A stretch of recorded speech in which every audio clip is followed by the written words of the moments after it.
छ बेबी कता बेपत्ता हो फोन त उठ्दैन त सुन न ल आज मैले तिमीलाई 60,000 नै दिने भए तर मैले जे भन्छु नि जसरी भन्छु नि त्यस्तै हुनुपर्छ है त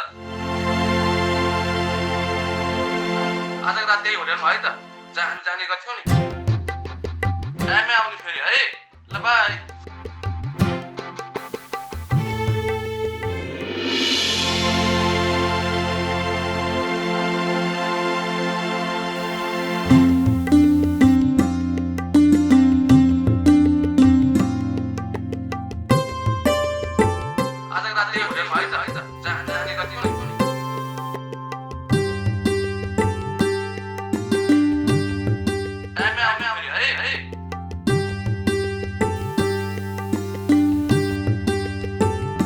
जमुना ओए बुढी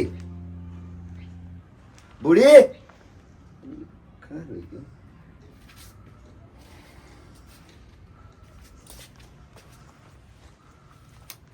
जमुना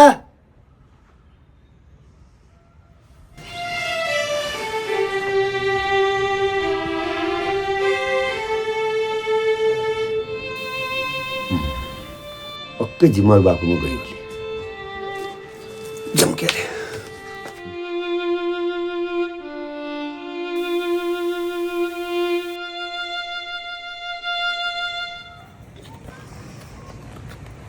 होइन है बाबु कहाँ हिँडेको बिरामी मान्छे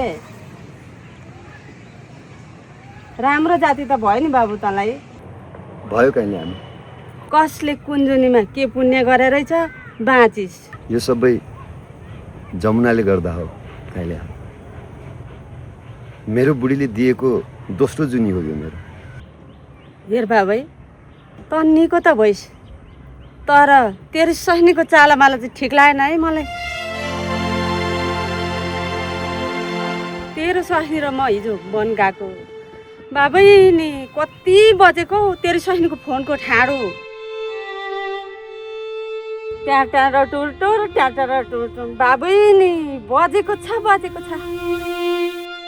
कति छन् है तेरो स्वास्नीका फोन गर्ने आफन्त पनि यति धेरै आफन्त त भयो जस्तो लाग्दैन है बाबै ल कता हिँडेको थिइस् जा मैले भुलाइदिएँ मात्रै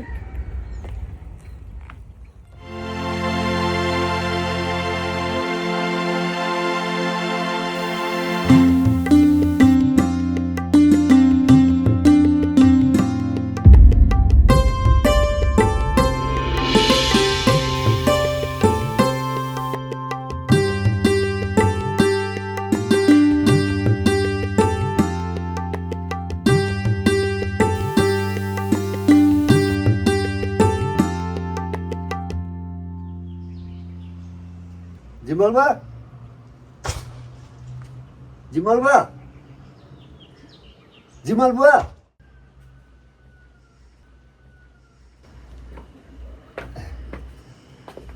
ढोके ल भाग्यमानी भएस गुनगुन आवाज सुन्दै थिएँ को हुनुहुन्छ तेरी स्वास्नी र म अरू को हुनु र तेरै विषयमा कुरा गरिरहेको थियौँ नि हामी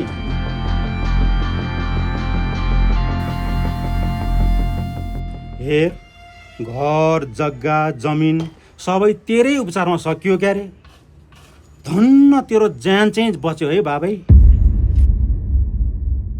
हेर तँलाई जुन रोग लाग्यो नि त्यसले त सम्पत्ति पनि सकिन्छ ज्यान पनि सकिन्छ भन्छन् बाबै धन्न कि स्वास्नी पाइछस् तँ तेरो धन सम्पत्ति सबै सकिए पनि तेरो ज्यान चाहिँ सकिन दिइन ल तपाईँ किन आउनु भएको बिरामी मान्छे म आफै आइहाल्थेँ नि अनि औषधि खानुभयो त छैन तिम्रो फोन बजेको गऱ्यो त्यही भएर ल्याइदिएर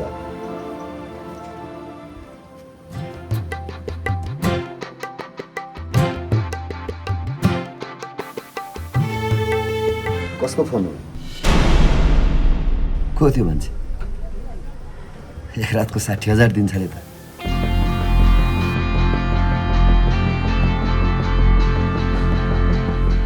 भैलेकी होटलमा आऊ भन्दै थियो।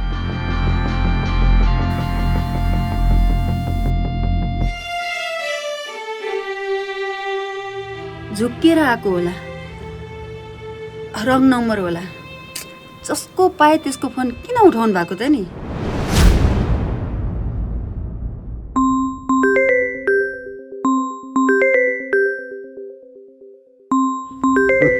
बजे त फेरि किन काटेको? कि यो पनि रङ नम्बर हो?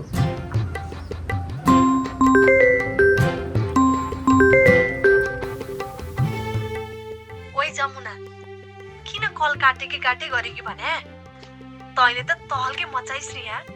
यसपालिको अफर त एकदमै बब्बाले आएको छ।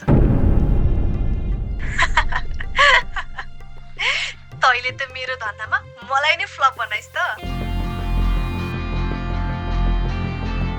एक रातको 1 लाखसम्म दिन्छु भन्नेहरूको लाइन छ यार, तर तैँले फोनै उठाउँदिनस्। के भयो भन् त?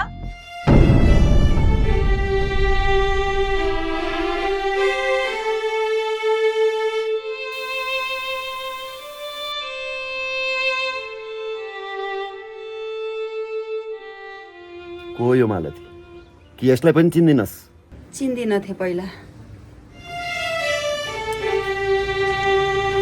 जब हस्पिटलमा तपाईँ जीवन र मृत्युसँग लडिराख्नु भएको थियो, त्यतिखेर प्रत्येक दिनको लाखौँ जुटाउनलाई मलाई असम्भव नै थियो।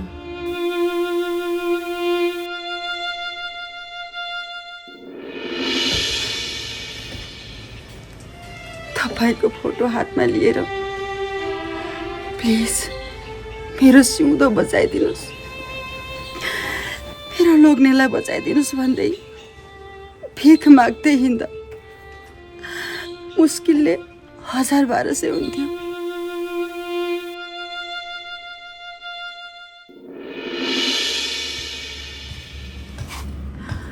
यसरी माग्दै जाँदा म त्यस्तो ठाउँमा पुगेँ जहाँ ग्राहकलाई पर्खेर बसिरहेकी मालतीलाई भेटेँ। त्यतिखेर उसले मलाई सबै कुराहरू सोधी।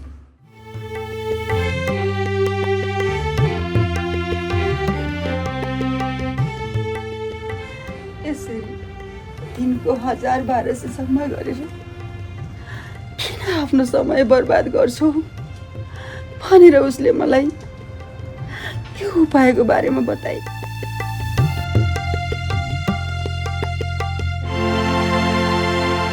जब तपाईँ बाँच्नुभयो मैले यो सब छोडिसकेँ त।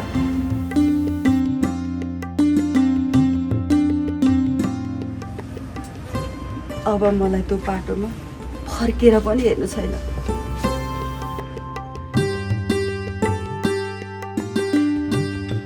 एउटा बेस्याको पोइ भएर बाँच्नुभन्दा त मलाई मर्न दिएको भए पनि ठुक्क बेस्या आयो। तेरो अनुहार नदेखा मलाई।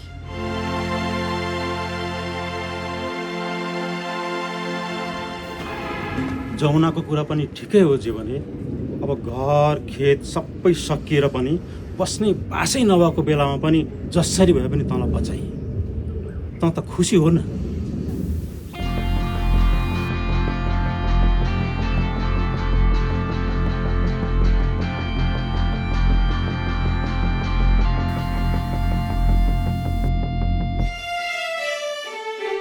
के हेरेको यसरी? म माथि के को शङ्काले हेर्छस्? मलाई जरुरी छैन यस्ता अनावश्यक कुराहरू। जमुना मेरो छोरी जस्तै हो।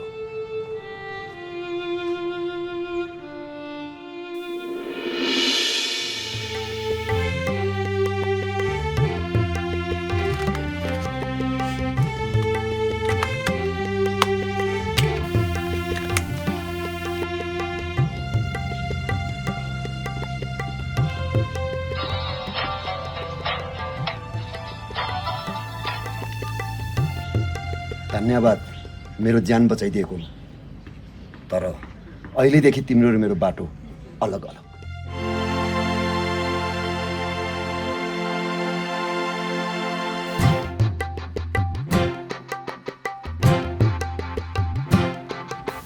अहिलेसम्म मेरो लागि गरिस्, अब आफ्नो लागि गर।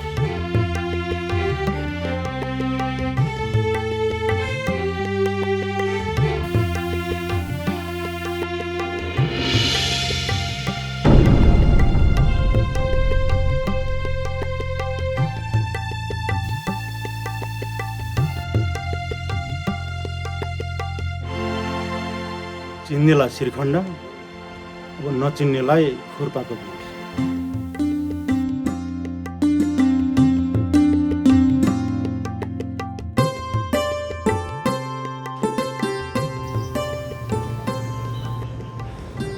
जिन्दगीको अर्थ बुझ्छौ? जिन्दगीलाई बाध्यतामा होइन, बाधिएर पनि होइन, त्यसरी बाँच्नुपर्छ जहाँ खुसी मिल्छ।